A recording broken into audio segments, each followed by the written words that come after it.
Dr. Rammady is currently a visiting associate professor in finance and economics at the KFUPM in Dhahran, Saudi Arabia.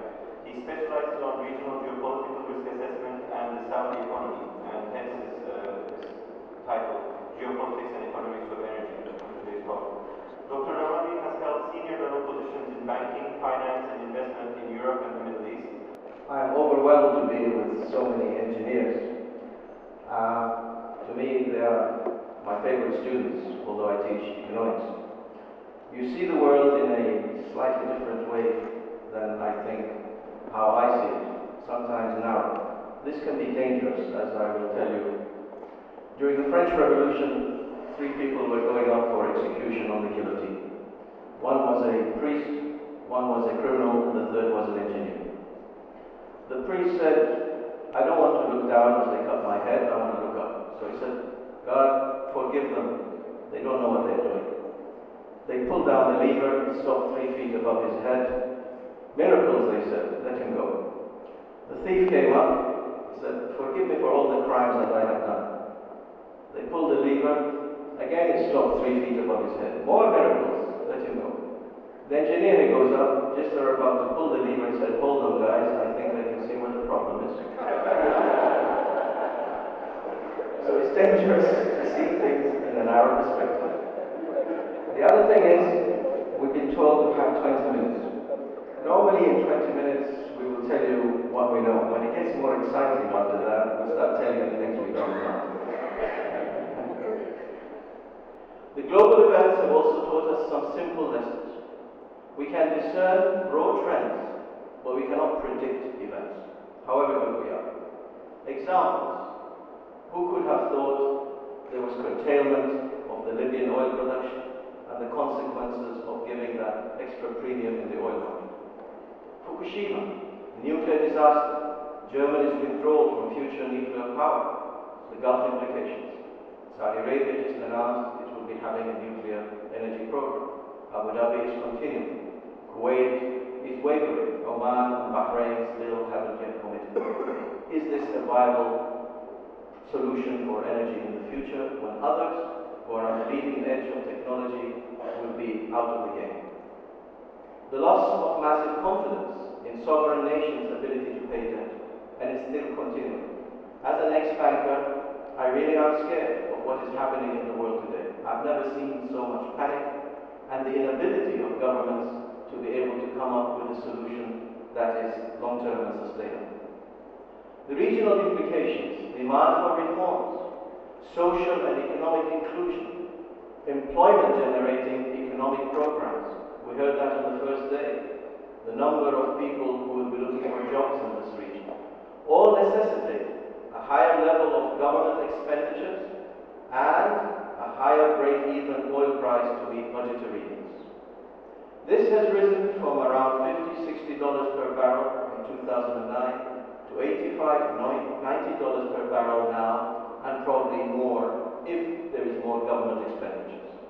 This also does not take into account support by the oil producers, the key ones, to assist other Arab states as they also go through their turmoil. Just in these 2 slides will show you different countries how much they're spending on oil. A lot of it is on current expenditure, subsidies, government salaries, and so on. But for a country like Saudi Arabia, some massive expenditures, $127 billion, a lot of it is in social housing, infrastructure, and projects going forward, which will also have implications for your industry. The total for the GCC is $165 billion, that is just the announced ones, over and above their normally budgetary expenditures, representing 123% of their GDP. Until a few years ago, when King Abdullah, for the first time, the leading OPEC member said, we think a fair price band is $70 to $75. It was interesting then to see how the price movements of oil in the international market oscillated around that band. We had variations due to some crisis or other that came up, but people stuck to that. For the first time, there was a benchmark for both consumers and producers. Before that, you should have seen the extreme volatility. Now, this benchmark created a set boundaries for tolerable market behavior. The current Saudi expenditures plans of around $130 billion extra has put this ban under pressure.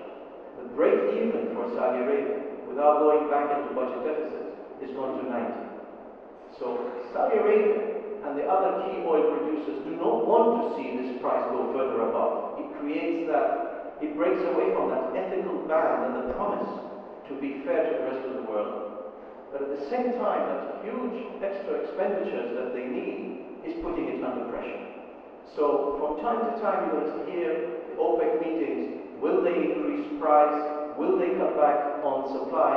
I think we've got some wise decision makers in OPEC that will say, we have made a commitment, let's stick to it. Potential solutions to managing expectations in the long term. Some of it that you've heard, but certainly gas demand for the power sector. Manage the power demand through tariffs and non-tariff mechanisms, thermal storage, residential, commercial, bearable prices, regulatory energy efficiency, awareness and implementation. Introduce across all demand sectors a carrot and stick approach for developers. Remember that 260 billion riyals of Saudi Arabian expenditure is going on housing. This is the chance now, as engineers, to go in and say environmental issues. When you build that new stock, make sure it is energy efficient from day one. Some of the older stock, we can change it. We can look at the AC, the huge demand that's wasted there, and try to make it more efficient by giving a subsidy to the householders to become more energy efficient. Gas demand for enhanced recovery, again, technical presentations, I'm sure they have brought this up. Adopt new technologies such as nitrogen and inert gas for injections in oil reservoirs instead of natural gas. It's very valuable natural gas. Bring in the internationalization of oil companies. For a long time people said keep them out. But now in the upstream investments, in technically challenging gas fields and other projects, they're coming in. When Dow came in, they came in not just with the technology but also part of their investment portfolio. The same thing with Total, the same thing with Sumitomo. Now whether it's going to open up their involvement in the upstream industry, that's another matter, because that still remains. People ask me, will Aramco ever be privatized? I say, I don't think so. They say, why? I say, which company in the world, if it's privatized, will keep 2 million barrels to 2.5 million barrels of excess capacity there in case the world needs it with all that investment implication? If it's a private company, it will try to utilize to the last barrel. So there you go. Saudi Arabia is sacrificing 2.5 million barrels to always keep it in terms of emergency, which if it was a private company, it wouldn't be there, that capacity. Boosting penetration of alternative power sources, energy, especially solar. We have sunshine here 364 days a year, except for one day when it rains in Jeddah and we have flooding. So, why don't we have all of this? Why don't we have the largest solar panels in here? Taxed in Saudi Arabia. King Abdullah City of Science and Technology is developing that. Solar is going to be there in the future mix rather than nuclear. I think for me, I have my doubts, but I keep it to myself about the nuclear issue. Import LNG to free up valuable crude oil fired in power plants. It's amazing. This year, Saudi Arabia, we burned 580,000 barrels a day in crude oil in high demand, and it's going to continue. All of this is cutting back on future export potential. In my conclusions, the region is cash-rich now, but we could be counter-cyclical deficit later. Everybody says now we're all got surpluses. I analyzed the Saudi budget. We have run budget deficits for 17 years until we start building up surpluses from 2002.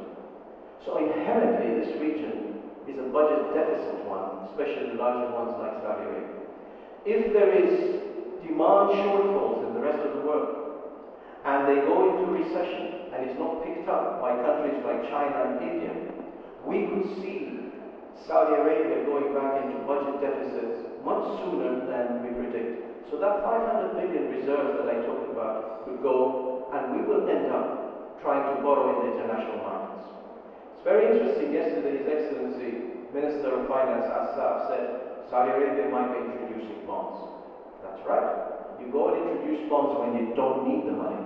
You go and establish a benchmark. The markets are hungry to give you that sovereign rating and give you prices which later on, if you're in a deficit, you will not be able to get. So the time is now for your industry. We do have the cash. We do have that willpower to create the jobs, to create the opportunities for young people, and the petrochemical sector is playing a very important role. Political uncertainty, unfortunately, will still remain.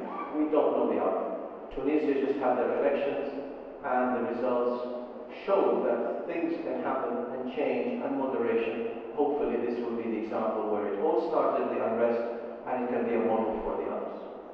Economic diversification, job creation, cluster promotion. I didn't hear any of the other speakers, maybe the last ones will come up, talking about cluster development.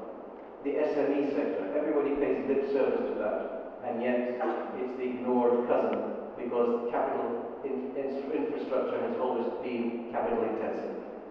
These will be the key drivers for project acceptance and government support. So if you're coming in to do a project in the kingdom and also in others, they're going to say, what is it that you have done to develop the SMEs to be part of your industry that will create jobs in a meaningful way and build up the level and capacity of the local economy? Technology transfer. The first day, some of the key speakers wrote it up and said, where are you on technology transfer? It's nice having an office in Dubai, in Bahrain, or wherever it is that's more pleasing than the rougher environment, let's call it, of Saudi Arabia. But are you really there on the ground to transfer technology to some of these key regions? Energy efficiency, best practices. You have to set the example. You are the leaders of best practices. You must not be afraid to say that this is the way because the alternative cannot be sustained the way that you are going. So these will be the major drivers for your petrochemical industry in the future. It is bright, but at the same time, I think, given the fact that you've had this first conference for the first time, it can become, if I might use it politely, a pressure group. One that will come up with a voice and say, it's nice that you all want us to do these projects, but where is the gaps? Where is the integration for the GCC? You must be seen as speaking for the whole GCC, not just for one particular country and looking at some projects in one particular country. The demand is there, the GCC is there as an integrated unit, as an economic bloc that's going to remove barriers so that your products can move across and therefore you have a larger market than just one country. So I think the upheavals, what's happening around us, have opened our eyes to further opportunities, and certainly the governments in the region, they understand three things. The current power generation and consumption cannot be sustained. Number two, the wealth, the way it is distributed, has to be in long-term projects that will generate jobs, meaningful jobs. Number three, industry will play a vital role in water and power and value-added petrochemicals in the region.